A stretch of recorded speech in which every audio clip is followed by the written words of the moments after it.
Needle, Seattle Center. You only have one stop, not get lost up here. Enjoy the view, 30 feet above ground on electricity.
Thank you for riding. Enjoy your stay here. Next on my navigation. Where the time is 10:17.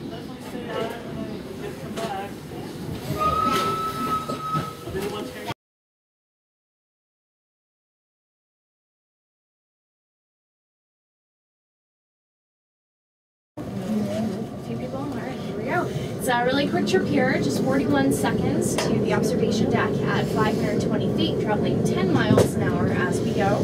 The Space Needle was built back in 1962 for the World's Fair that year. It's where they unveiled the microwave oven and the touch-tone telephone for the first time. Yeah. Cool. Total height of building 605 feet, which is 184 meters, about 60 stories. Right now we're facing west towards Elliott Bay, which is part of the Puget Sound. It's all salt water out there, also the Olympic Mountains as well. Up at the top we do have free telescopes, indoor and outdoor viewing, interactive kiosks, and a cafe. If you have your photo taken on the way, I can give you this just around to your left. Have a good time.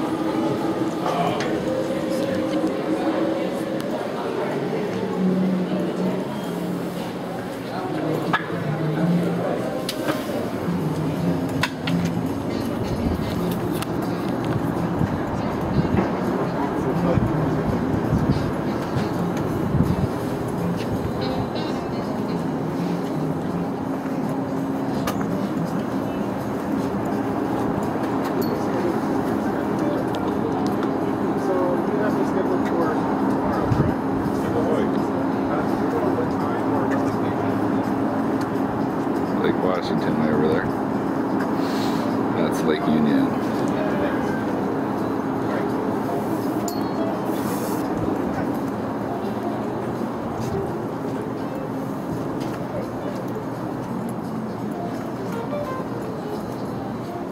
That's Queen Anne Hill. I work just on the other side of that on the north slope.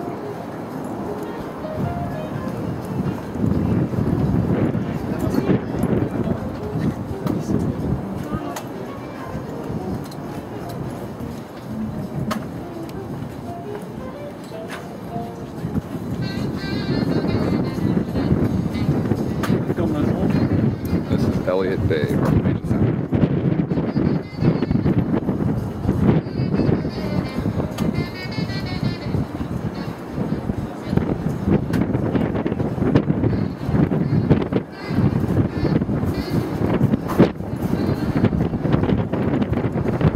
I'm going down there somewhere. One of those piers is the aquarium. I'm not sure which one, but I'll figure it out.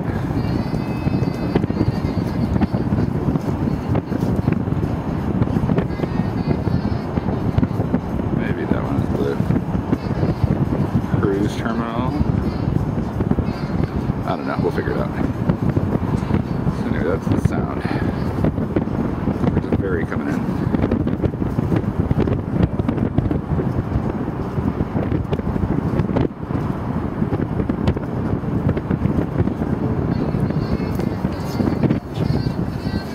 Now we're getting ready to have a view of downtown.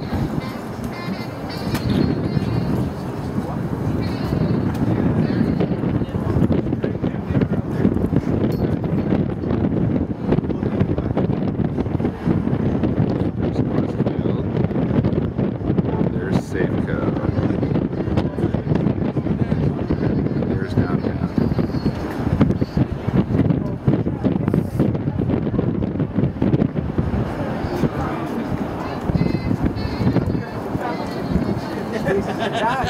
Live next. Live next.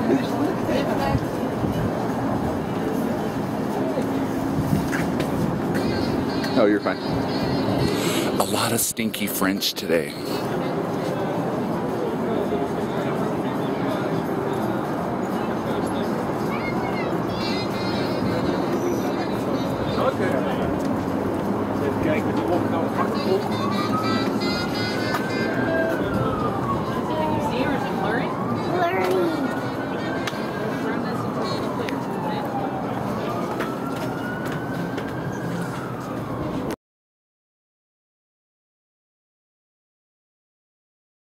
And if you have any questions on the way down, we have lots of time, so don't be shy. How safe is it in an earthquake? We can withstand up to a 9.1. Is that all? Is that all? Well, it only That's goes good. up to 10. Yeah, tell that to Japan. Well, they had a, 8.6, so we could have, we would be fine in that. Isn't there like, somebody said there's like a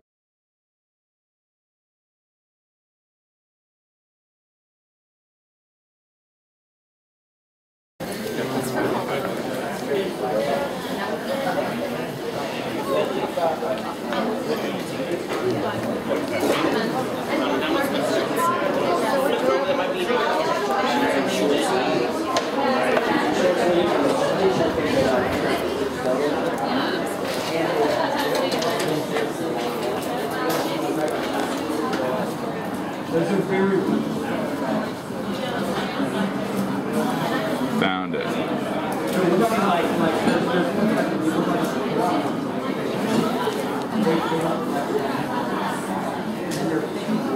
Let's go check out the market.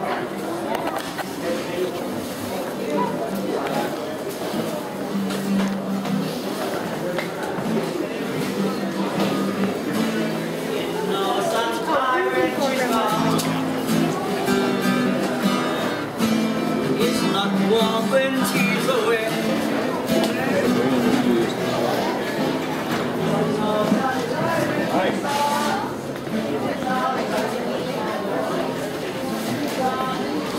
Look at all these flowers.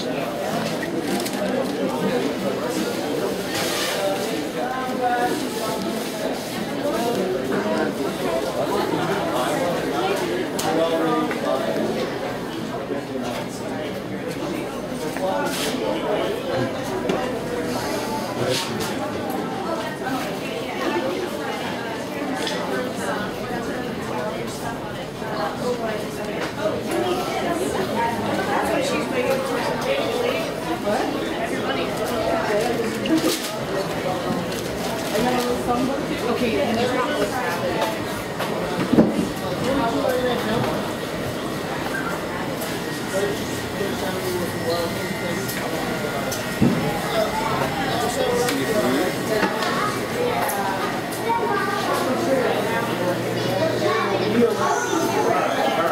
We're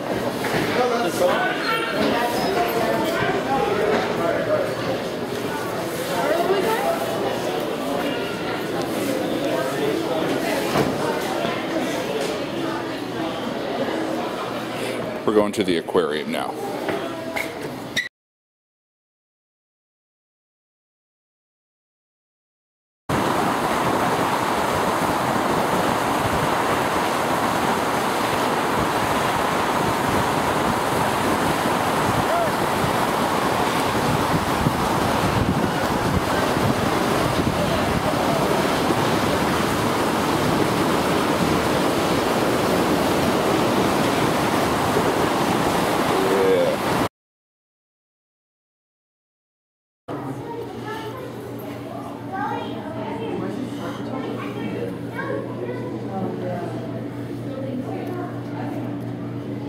Look at that fish. Holy crap, that's ugly.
That's a pretty large anemone. Fish. Now, Oh, there's some small ones here.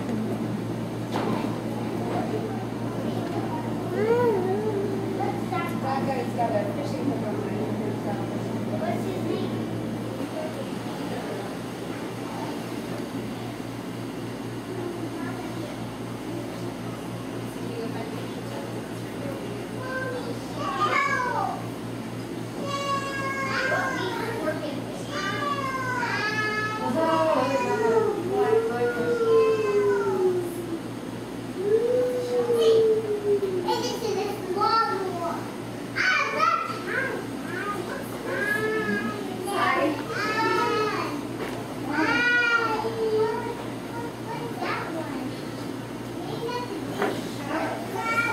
There's seahorses in here. Just have it this way so you don't interrupt the switch. You're fine. No, I can zoom in real tight. It's okay.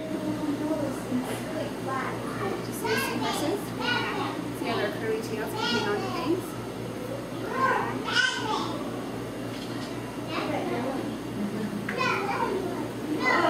But how come they don't go up high? You do. Oh, there's a baby. Fish. Right there.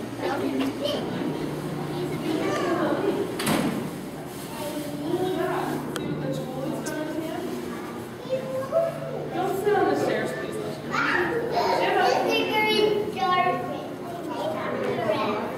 Oscar, do you stand up, please? You can sit up on the bench, so let's not sit on the floor and all the steps. Oh, there's a big one.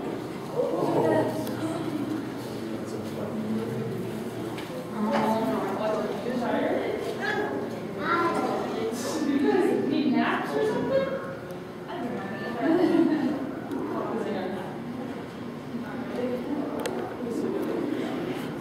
We're totally underwater here. This is kind of spooky.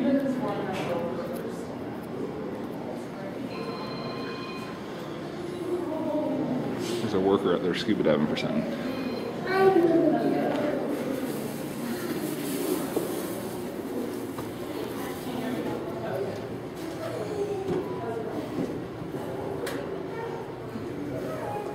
No, it just came down and caught me again.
This one here is enormous.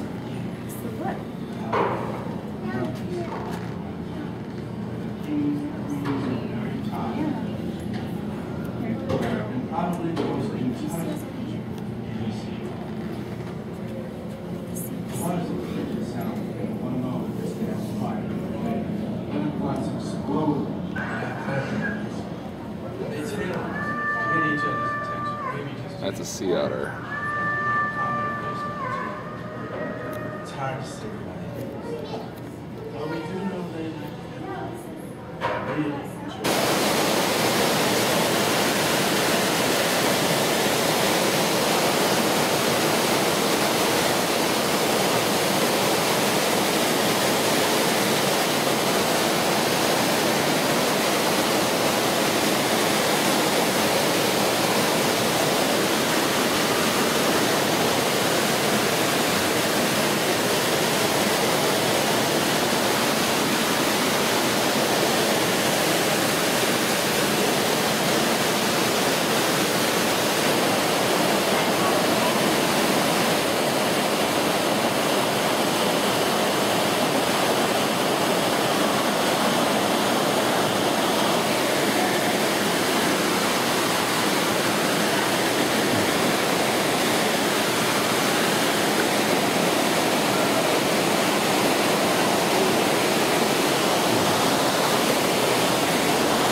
A big boat over there, huh?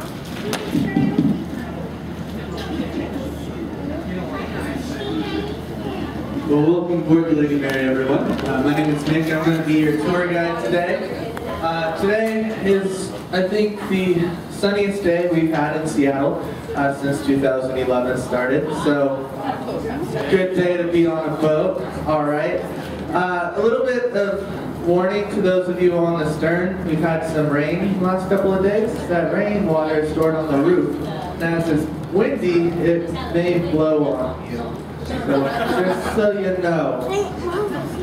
We're going to get started here, departing Pier 55, which has been home to Argosy Cruises since 1949. We've been doing a water taxi service, that's how we got started, and then started getting into the tours that we continue to do all these years later. So still what we're doing, pretty good at it. We're going on an 8.5-mile loop around Elliott Bay. We'll get to see all sorts of cool stuff on this loop. We're going to start off here in the historic part of Seattle. Actually, the downtown central waterfront is really where the city began to grow and prosper.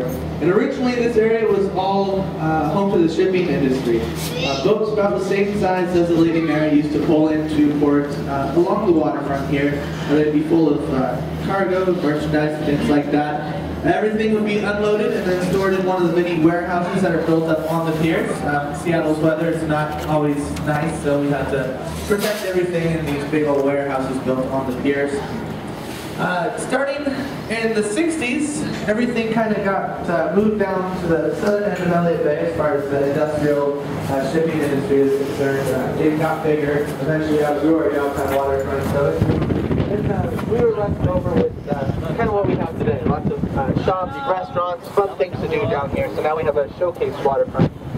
One of my favorite things about our waterfront is the Seattle Aquarium. It's on our right-hand side right now. Has anybody been to the aquarium? A lot of you. Somebody just went. Did you like it? Yes? It's fun. I like the sea otter. It's the best. They're a lot of fun. They have the best sea otter breeding program in the nation there, so that's why the sea otters are so happy. They also have exhibits on the six-gilled shark.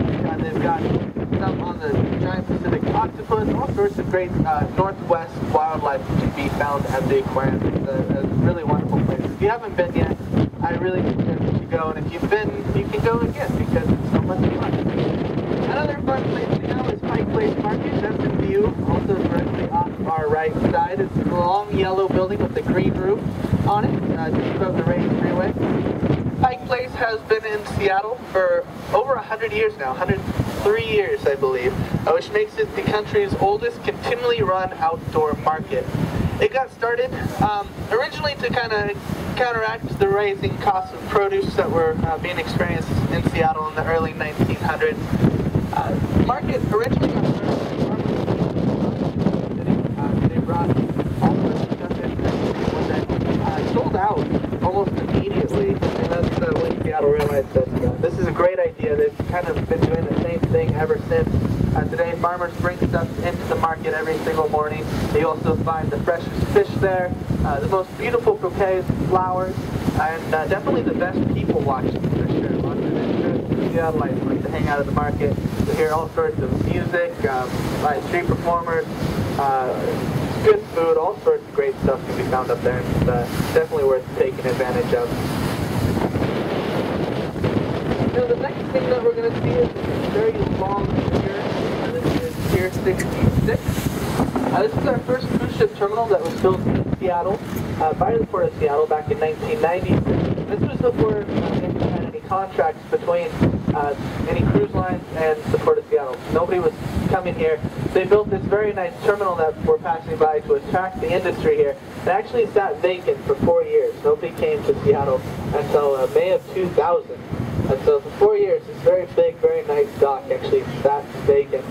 The first cruise ship that came in was Norwegian Star, Norwegian Cruise Line. They went up to Alaska on a 7-day cruise through the Inside Passage to accommodate people coming to Seattle for the World's Fair that was held in 1962 in Seattle.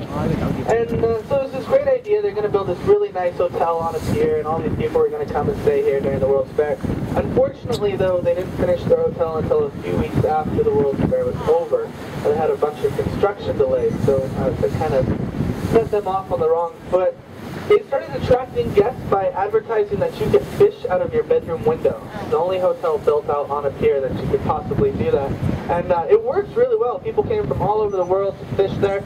Even the Beatles in 1964 on the first world tour stayed in the Edgewater on the top floor, fished from their bedroom window, caught a fish. They got their photo taken while they were doing it. The photo ended up on the cover of Life magazine. There were some bad things about fishing from your bedroom window, though. A lot of windows were broken by fish being reeled up into the higher level room. Also, what do you do with the live fish in a hotel room? Not a whole lot.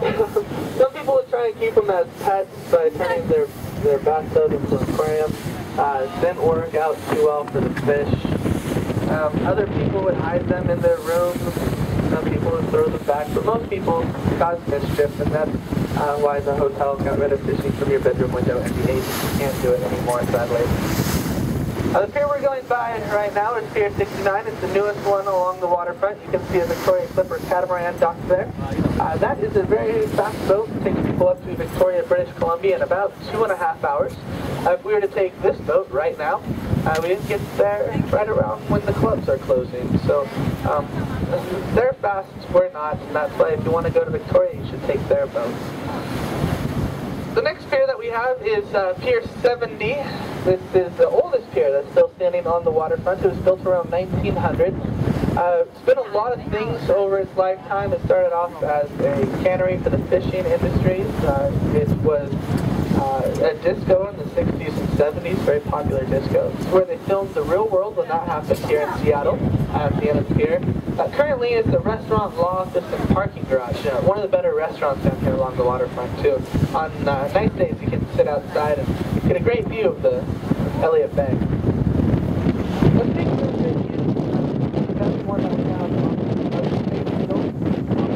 so if you want to get a nice up-close picture of the Space Needle from the water, this is where you should do it.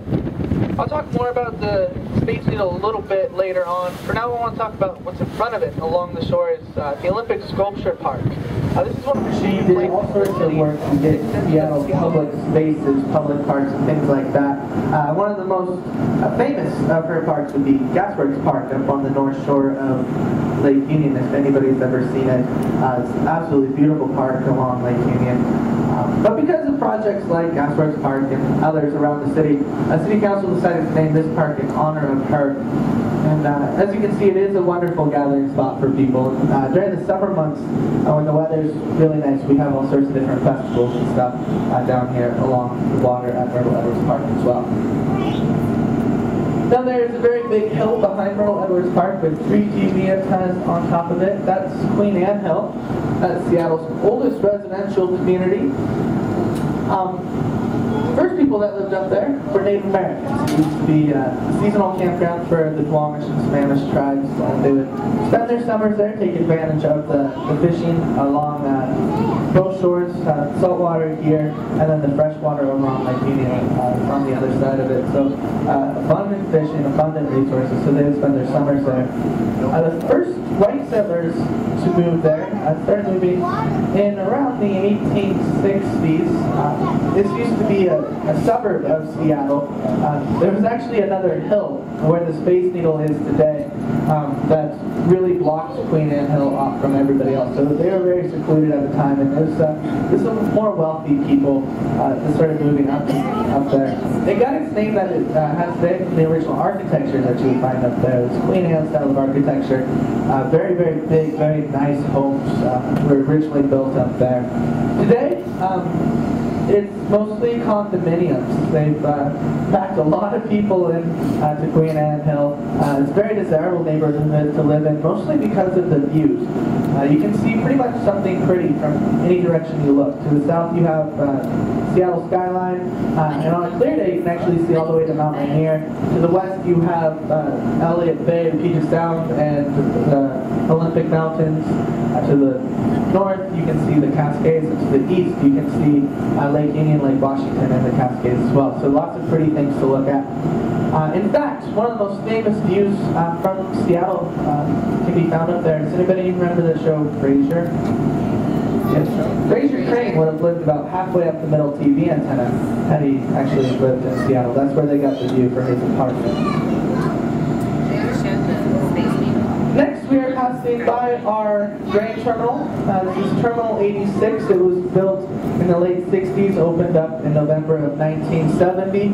This is our one of our busiest places in the bay here. Grain is our #1 export. You can see a very large bulk freighter docked there now. Hey, Dave. I just want to remind everybody, we're turning, and, well, not remind everybody, tell everybody, we're turning right now, and for the next about 15 minutes of the harbor tour, if you go downstairs and outside, prepare to get wet.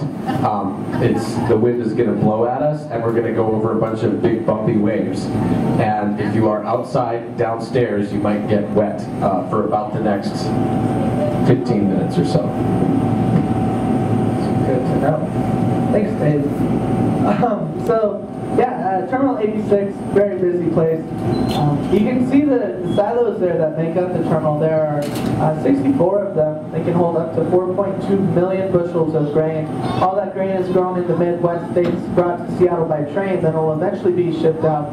The reason why we have a reputation isn't because of how much it rains here, but how frequently it rains here. Seattle sits in the rain shadow of the Olympic Mountains, so that means instead of getting lots of rain, we get a little bit of rain over a long period of time. It rains here pretty much continually for 9 months. September until yesterday. And then we'll get a nice sunny summer, and then it'll start raining again. But when it rains, it's only drizzle. It's not like real rain. You don't actually get wet, you get damp, and it's really not too bad. Because of our interesting weather patterns, Seattleites have a pretty interesting way of dressing too. Not a lot of us carry around umbrellas because umbrellas don't really do much for you in drizzle. Instead, we all wear like a waterproof shell or wool clothing like that. Pretty much everybody with an umbrella walking on the street probably not from Seattle. Lawrence Way spot the tourists rather than ground. That's kind of it. On our right side right now, we'll be passing on to our left side. We have the Washington State Ferry. I don't know which one it is. Hold on. This is the largest vessel on the State Ferry.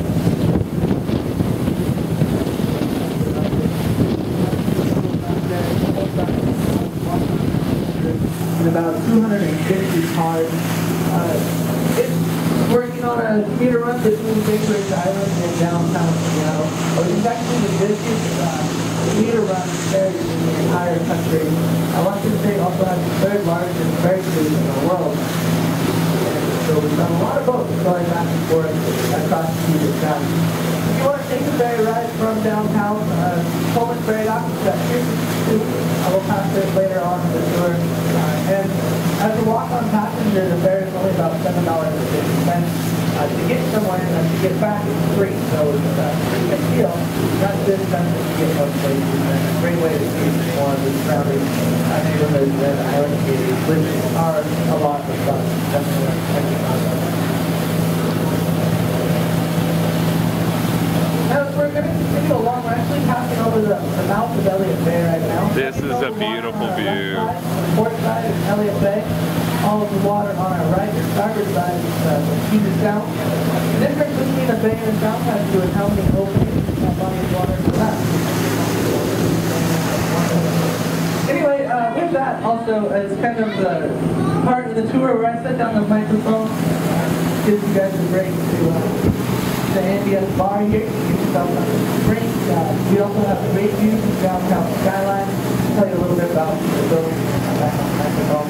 Also, if you want to ask me any questions about anything, please do feel free to wander around, take questions, photos, or anything like that.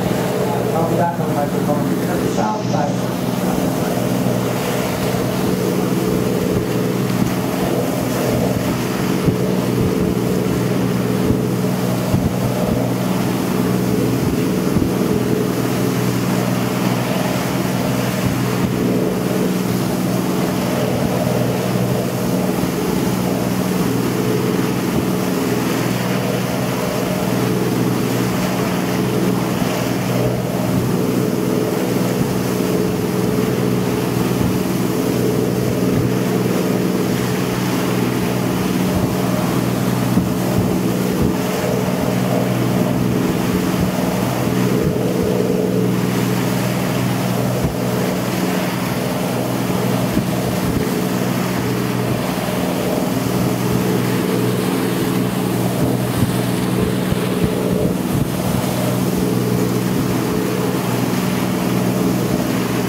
sitting here with the window open. Well, I had to open the window because it's so caked in saltness that I couldn't see through it with the camera. But it still feels good.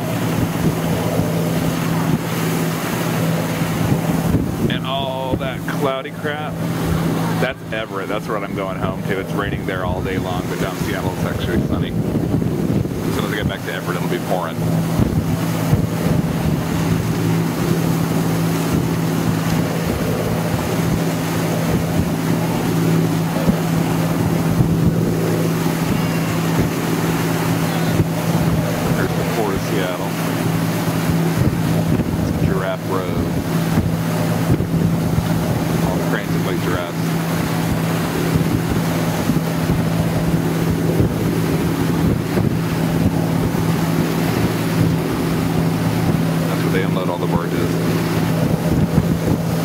Radiation from Japan. What the crap?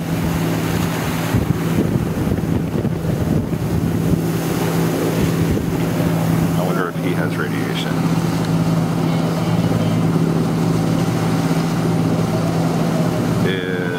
I bet you he'd glow in the dark if I turned the camera off. I know, huh? Right?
Connected to a mooring buoy, and on the mooring buoy are a bunch of sea lions. So if you want to see sea lions, you should go over to the left side of the boat. If you don't want to see sea lions, don't go to the left side of the boat. All those sea lions. Sea lions that we're looking at are all male. They're California sea lions, juvenile. They come up to Seattle to eat on yellow fish and sleep on our mooring buoys and get their photos taken. Pretty much all they do. They're trying to eat as much fish as possible so they can gain weight. When they go back down to California, they will fight each other. They won't be all heavily on buoys. They'll be fighting each other. So it's just on the west coast. They're known as the Red Stack Fleet, and as we go by, you'll notice that all of their smokestacks are painted the same bright red color. It's actually a tradition in the tugboating industry to have a signature color for your tugboat company. So Crowley tugboats, they'll have red smokestacks. Fox tugboats, which operate here, also they're all green and white. Western tugboats, when they operate here, they're blue and yellow.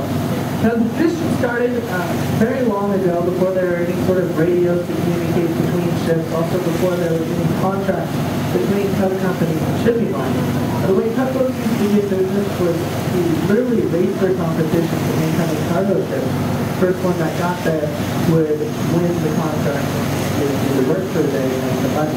The idea behind the colors is that it would make each tug company recognizable to the captain of the cargo ship.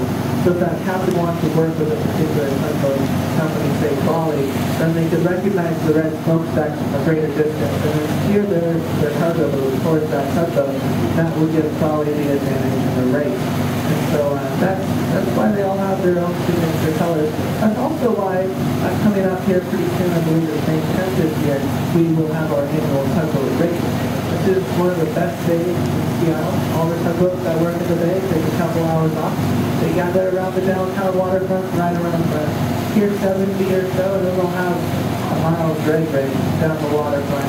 It's fantastic. If you're going to be in town for that long and you live here, you should come down to the waterfront and take part of those festivities. Tugboat races are my favorite races of all time. There's a lot of fun. There'll also be racing along the waterfront, like the annual clam chowder cook-off, in which you can taste all the different restaurants and clam chowder up down the waterfront. You're on your favorite tugboat, all sorts of crazy stuff. It's a lot of fun.